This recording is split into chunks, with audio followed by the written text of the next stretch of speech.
Police મહાનિરીક્ષક સરહદી range Bhuj Chirag Kordia, પૂર્વ Kutch SP સાગર વાઘમાર તથા ડીવાયએસપી મુકેશ ચૌધરીના માર્ગદર્શન હેઠળ અંજાર શહેરના સવાસર નાકા નજીક આવેલ જમાદારવાડી ખુલ્લી શેરી વિસ્તારમાં જાહેર રસ્તા પર ધાણી પાસા વડે હાર જીતનો જુગાર રમાતો હોવાની બાતમીના આધારે અંજાર પોલીસ દ્વારા દરોડો પાડી કાર્યવાહી કરવામાં આવી છે.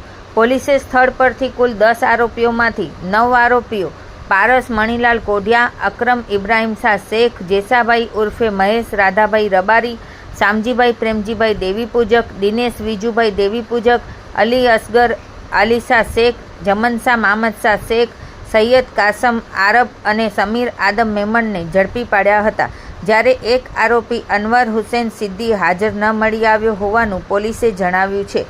પોલીસે આરોપીઓ પાસેથી રોકડ રકમ ₹45,700 તથા ધાણી પાસાની 2 જોડી મળી કુલ ₹45,700નો મુદ્દામાલ કબજે કર્યો છે.